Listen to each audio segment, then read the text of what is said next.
గ్రహించి అక్కడి నుంచి తుర్రుమని పారిపోయింది.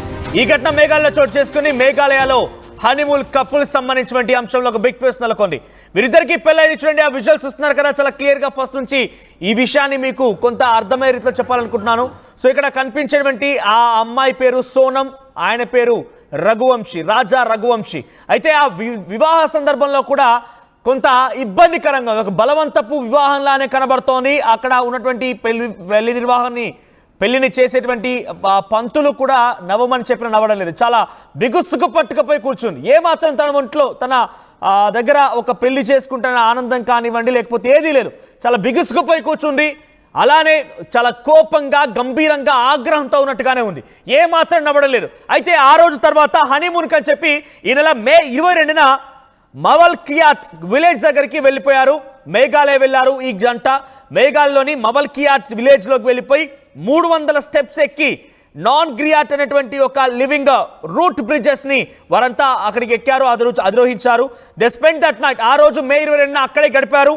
ఆ తర్వాత వారంతా కూడా నెక్స్ట్ డే మార్నింగ్ ఒక బైక్ తీసుకొని రెంటల్ బైక్ ద్వారా అక్కడ ఉన్నటువంటి చుట్టుపక్కల పరిసర ప్రాంతాలను ఎక్స్ప్లోర్ చేయాలనుకున్నారు. అయితే మే 22న ఆ జంట అక్కడికి వెళ్ళిపోయి ఒక హోటల్లో రూమ్ బుక్ చేసుకొని అక్కడే ఉండిపోయారు. మే 23కి వచ్చేసరికి వారి యొక్క కాంటాక్ట్ కుటుంబం నుంచి దూరం అయిపోయింది.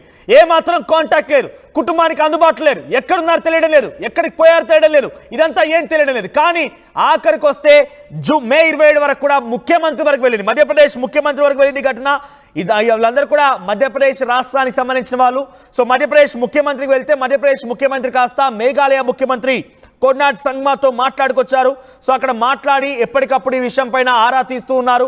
ఏం జరిగిందో తెలియలేదు, అసలు ఎక్కడికి వెళ్ళారో కూడా అర్థం కావడం లేదు. ఈ నేపథ్యంలోనే జూన్ 2న రాజా రఘువంశీ యొక్క మృతదేహం లభించింది. మేఘాలయ ప్రాంతంలోని రాజా రఘువంశీ మృతదేహం లభించింది. While the search of his wife, ఆ భార్య కనబడలేదు. అయితే చివరిగా వాళ్ళు ఎప్పుడైతే బైక్ రెంటల్ తీసుకొని ఒక కేఫ్ దగ్గర నుంచి వాళ్ళ ప్రయాణం స్టార్ట్ చేశారో అక్కడ చూస్తున్నప్పుడు ఆ సదరు మహిళ ఎవరైతే భార్యగా చెప్పబడుతున్న సోనం ఉందో, ఈ సోనం అనే మహిళ తన ఒంటి పైన వైట్ కలర్ ఒక టీ షర్ట్ ధరించింది, జర్కిన్ లాంటి ఒక టీ షర్ట్ ధరించింది.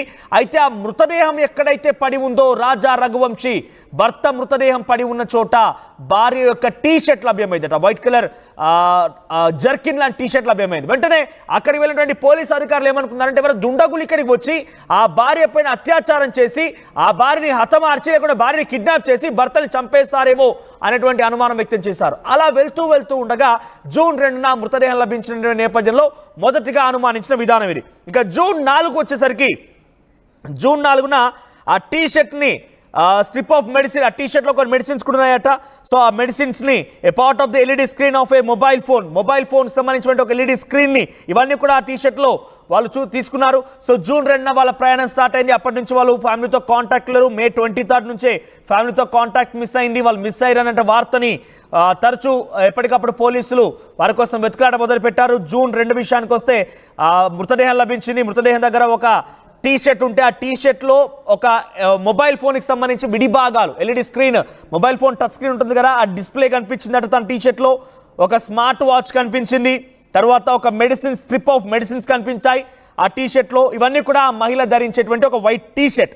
ఆ తర్వాత 6వ తేదీన ఎక్కడిది, అసలు వీళ్ళు ఎక్కడి నుంచి స్టార్ట్ అయ్యారు ఏంటి అనే విషయాన్ని వాళ్ళంతా పోలీసులు కొంత పరిశీలిస్తుండగా వీళ్ళంతా స్టార్ట్ అయింది ఒక కేఫ్ దగ్గర నుంచి, రెంటల్ బైక్ ద్వారా ఆ కేఫ్ దగ్గర నుంచి వాళ్ళంతా స్టార్ట్ అయిపోయారు ఇద్దరు కూడా.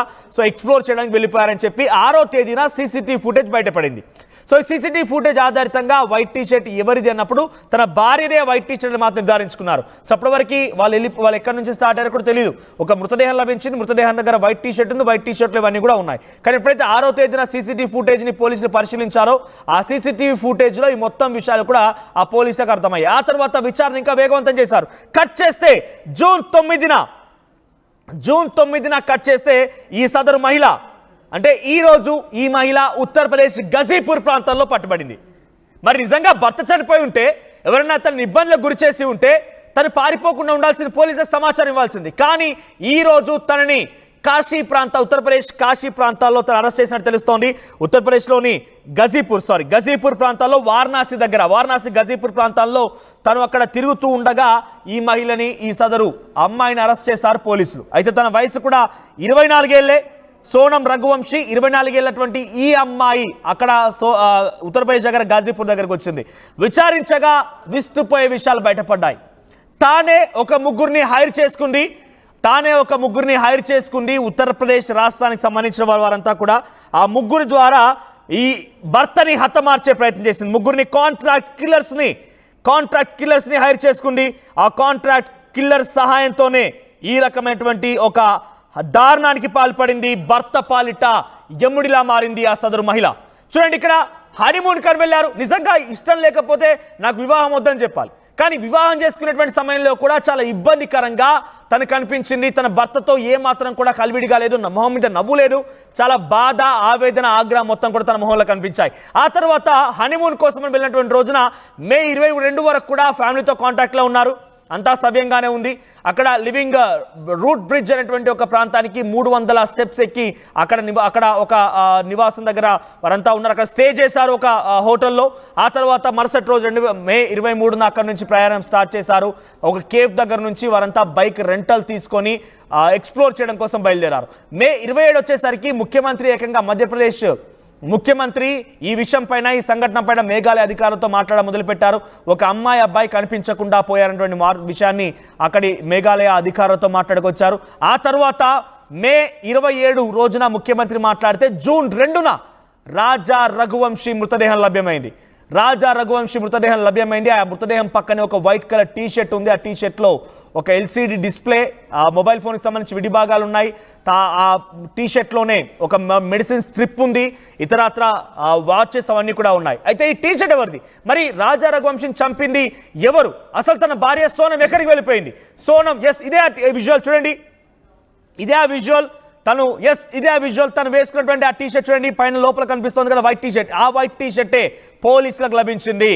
ఆ వైట్ టీ షర్ట్లోనే మెడిసిన్ స్ట్రిప్స్ ఉన్నాయి, ఒక వాచ్ ఉంది, మొబైల్ ఫోన్కి సంబంధించి విడిభాగాలు ఉన్నాయి. ఈ ఘటన జరిగింది మే 23న.